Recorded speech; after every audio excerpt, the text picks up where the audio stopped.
बिस्मिल्लाहिर्रहमानिर्रहीम। अस्सलाम वालेकुम। मैं हूँ प्रोफेसर शैला रज़ा चन्ना और आप देख रहे हैं मेरा यूट्यूब चैनल। आज जिस टॉपिक के बारे में मैं आगाही देना चाह रही हूँ वो है प्रेगनेंसी के दौरान वैक्सीनेशंस और उसकी क्या इम्पोर्टेंस है। अक्सर पेशेंट्स आते हैं तो उनको बड़ा होता है, मैंने मुझे हिफाजती टीका लगता है, वो कब लगता है। तो मैंने कहा कि क्यों ना एक वैक्सीनेशन के बारे में जनरल मालूमात दी जाए, ताकि ज़्यादातर ख़वातीन उनको ये इसके बारे में मुकम्मल इन्फॉर्मेशन हो कि वैक्सीन करती क्या है और ये क्यों ज़रूरी है। देखिए, प्रेगनेंसी में जो वैक्सीनेशन दी जाती हैं उसका मकसद ये होता है कि जो हामला खातून है वो अपनी बॉडी में कुछ इन्फेक्शंस, सर्टेन इन्फेक्शंस के खिलाफ ही वैक्सीन दी जाती है। हर वैक्सीन प्रेगनेंसी में एप्लीकेबल नहीं है। तो जो रिकमेंडेड वैक्सीनेशंस हैं प्रेगनेंसी में जो दी जा रही हैं उसका मकसद ये है कि जो प्रेग्नेंट लेडी है, हामला खातून है, वो अपनी बॉडी में अच्छी मकदार में एंटीबॉडीज़ बनाए, यानी कि उस बीमारी से लड़ने के लिए क़ुव्वत मुदाफ़त उसके अंदर पैदा हो। और यही एंटीबॉडीज़ आमल नाल के ज़रिए, प्लेसेंटा के ज़रिए बच्चे में ट्रांसफ़र होती हैं और बाद में जब वो दूध पिला रही होती हैं तो ब्रेस्ट फिल्ड के ज़रिए यही एंटीबॉडीज़ बच्चे तक पहुंचती हैं। तो मकसद क्या है? मकसद ये है कि देखिए, जब एक नौज़ायदा बच्चा, न्यूबॉर्न बेबी पैदा होता है तो उसके अंदर तो इतनी क़ुव्वत मुदाफ़त नहीं है ना पैदाइश के फ़ौरन टाइम पे। तो यही एंटीबॉडीज़ जो उसको माँ के ज़रिए मिल रही हैं, प्लेसेंटा के थ्रू या ब्रेस्ट मिल्क के थ्रू, वो उस बच्चे को उन बीमारियों से प्रिवेंट करें। और इसी तरह बच्चों में उन अमराज का रिस्क कम होगा तो बच्चों की मोर्टेलिटी कम होगी, शरह अमवात कम होगी। और ये उस खुद खातून को भी उन इन्फेक्शन से कंट्रोल में लड़ने के लिए मदद फराहम करती हैं। अब कुछ जो वैक्सीनेशन हैं वो हमारे पास एपीआई प्रोग्राम में अवेलेबल हैं और कुछ जो वैक्सीन्स हैं वो अवेलेबल नहीं हैं, लेकिन वो प्राइवेटली अवेलेबल है। अगर आप लगवाना चाहें तो बिल्कुल लगवा सकते हैं। अब जो ईपीआई प्रोग्राम में वैक्सीनेशंस हैं हमारे पास वो क्या कौन कौन सी हैं, वो तो देखें, एक हेपेटाइटिस बी की वैक्सीन है। वो ज़्यादातर अब तो आजकल बच्चों को लग रही है, तो ज़्यादातर ऑलरेडी इम्यूनाइज्ड है हमारे पॉपुलेशन। लेकिन अगर किसी खातून को नहीं लगी है और या वो हाई रिस्क है जिसके अंदर ऑलरेडी एंटीबॉडीज़ का लेवल कम है, तो वो बूस्टर डोज प्रेगनेंसी में बिल्कुल लगवा सकती है फॉर हेपेटाइटिस बी। और ये एक सेफ वैक्सीनेशन है। जो रिकमेंडेड है प्रेगनेंसी में वो थी टेटनस, यानी कि तशन्नुज के ख़िलाफ़। और अब नई जो लॉन्च हुई है वो हुई है डिप्थीरिया, यानी कि बच्चों में जो होता है जिसको आप कहते हैं काली खांसी, उसके ख़िलाफ़। तो ये जो 2 वैक्सीनेशन है, टीडी वैक्सीन। अब पहले क्या होता था कि हम टेटेनस वैक्सीन थी और हम टेटेनस लिख देते थे, तो ज़्यादातर जो हमारी पॉपुलेशन होती थी वो स्टोर पे जाती थी और मेडिकल स्टोर से मेटेड का इंजेक्शन लेके, टेटेनस टोक्सॉइड जिसमें होता है, वो लगवा लेती थी।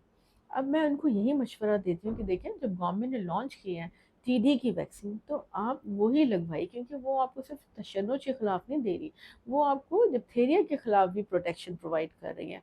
तो इसीलिए बराए मेहरबानी प्रेगनेंसी में जब लगवाई जाए वैक्सीन तो वो टीडी वैक्सीन लगवाई जाए। अब ये कब लग सकती है? 16 हफ्ते के बाद कभी भी लग सकती है वैक्सीन। और चाहते हम ये हैं कि 32 वीक से पहले पहले आपको इस वैक्सीन के 2 डोजेस मुकम्मल हो जाएं, और ये ज़्यादातर 1 महीने के वक्फे से 2 शॉट्स लगते हैं। और इसीलिए, क्योंकि 32 का टाइम इसलिए दिया गया है ताकि जब तक 32 से 40 हफ्ते जो डिलीवरी के लिए टाइम पीरियड है, उस 8 हफ्ते में अच्छी मकदार में एंटीबॉडीज़ प्रोड्यूस हो जाएं, जो कि आपको भी प्रोटेक्शन दें और आपके बेबी को भी प्रोटेक्शन दें। और ये वैक्सीन सेफ़ है, आप 16 हफ्ते के बाद कभी भी लगवा सकते हैं। ये तो थी टीडी की वैक्सीन जो कि रिकमेंडेड है और जो कि हम प्रेगनेंसी में लगवाते भी हैं। इसके अलावा भी कुछ वैक्सीन्स हैं जो कि आप प्राइवेटली अवेलेबल हैं और लगवा सकते हैं। अब वो कौन सी वैक्सीन्स हैं? एक तो है, देखें, इन्फ्लुएंज़ा वैक्सीन, फ्लू वैक्सीन जिसको कहते हैं। अब जो पेशेंट्स हैं जिनको ऑलरेडी अस्थमा का प्रॉब्लम है, जिनको बहुत ये नज़ला ज़ुकाम बुखार रहता है, इन्फ्लुएंज़ा की वैक्सीन प्राइवेटली अवेलेबल है फ्लूजैब के नाम से, और ये वैक्सीन आप लगवा सकते हैं। ये भी सेफ़ है प्रेगनेंसी में। जब हमारे पास ये डेंगू का सीज़न आया था, और आपको पता है कि पाकिस्तान में मलेरिया या डेंगू ये दोनों बहुत कॉमन है। मलेरिया के लिए तो हमारा मुल्क एंडेमिक है, डब्ल्यूएचओ ने करार दिया है कि उसको हम ख़त्म ही नहीं कर सकते। और मलेरिया की प्रिवेंशन के लिए वैक्सीन तो नहीं है, लेकिन टैबलेट्स हैं जो कि प्रेगनेंसी में खिलाई जाती हैं, और उनका प्रिवेंटिव डोज या आप दे दें, कह दें प्रोफाइलेक्टिक डोज प्रेगनेंसी में दिया जाता है टैबलेट्स का। अच्छा, डेंगू के लिए पहले मेरे भी इल्म में नहीं था, लेकिन डेंगू के लिए भी एक वैक्सीन है जो कि अवेलेबल है, और वो वैक्सीन सेफ़ है, और हमारी जो प्रेग्नेंट लेडी है, खातून है, वो ये वैक्सीन लगा सकती हैं। क्योंकि देखिए हमारे पास खुले घर है, और हमारे पास मच्छरों के लिए प्रिवेंशन के लिए कभी नेट्स का इस्तेमाल नहीं है, या हम इतने ज़्यादा जो है जो आप कहें मॉस्किटो रिपेलेंट्स जो होते हैं, लोशंस वगैरह, उसका इस्तेमाल नहीं करते। तो उनके लिए बहुत अच्छा मौका है कि इस सीज़न से पहले पहले डेंगू की वैक्सीन लगवाई जाए। और इसीलिए मतलब हम जो प्रेगनेंसी में रिकमेंड करते हैं कि इन वैक्सीन का टाइम पे लगना बहुत ज़रूरी है। मुझे याद है जब कोरोना का सीज़न आया था और कोविड वैक्सीन लॉन्च हुई थी, तब भी ख़वातीन को बड़े कोविड वैक्सीन को लेके खदशात थे कि पता नहीं, और तोहमात भी काफ़ी ज़्यादा थे उस वक्त। हम भी इतने क्लियर नहीं थे क्योंकि नई नई वैक्सीन आई थी। लेकिन देखा गया कि प्रेगनेंसी में जिनको लगवाई गई है तो वो काफ़ी हद तक कोविड से महफूज रहे, और अगर उनको कोरोना इन्फेक्शन हुआ भी तो उसकी सिवेरिटी उतनी नहीं थी जितनी आम पॉपुलेशन में थी। बाकी बहुत सारी ऐसी वैक्सीन्स हैं जो कि प्रेगनेंसी में सेफ़ नहीं है। लाइव वैक्सीन जितनी भी हैं वो प्रेगनेंसी में सेफ़ नहीं है, जिसमें रुबेला है, जिसमें मीज़ल्स की वैक्सीन है, जिसमें माम्स की वैक्सीन है। तो ऐसी लाइव वैक्सीन्स या पोलियो की वैक्सीन्स हैं, ऐसी लाइव वैक्सीन्स जो हैं, अगर बॉडी में उनकी उनके ख़िलाफ़ क़ुव्वत मुदाफ़त नहीं है, तो ये वैक्सीन्स रिकमेंड की जाती हैं कि आप या तो प्रेगनेंसी से पहले लगवा लें, या डिलीवरी के बाद आप इन वैक्सीन का हुसूल कर सकते हैं और अपनी बॉडी को महफूज कर सकते हैं। तो यही थी कुछ वैक्सीनेशन के बारे में मालूमात। अब देखिए वैक्सीनेशन सेफ़ होती है, बाकी थोड़ा बहुत अगले 24-48 घंटे में इनके मामूली साइड इफ़ेक्ट्स होते हैं।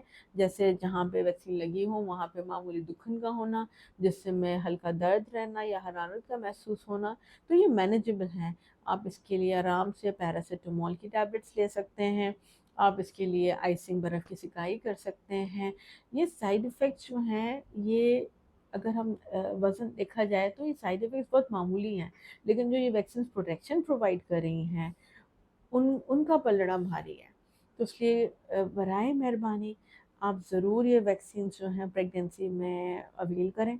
और मेरे पास कुछ ऐसी फैमिलीज़ भी हैं जिनको बड़े वैक्सीन को लेकर खदशात होते हैं, और वो पता नहीं उनके जहन में क्यों मिथ्स होते हैं कि ये हमारी फैमिली में मना करते हैं कि जी ये वैक्सीन नहीं लगवाई जाए। तो प्लीज़ पॉजिटिव सोचिए, ये वैक्सीन आपके और आपके बेबी के लिए ज़रूरी है। बस यही इन्फॉर्मेशन आज की वीडियो में मुझे शेयर करनी थी।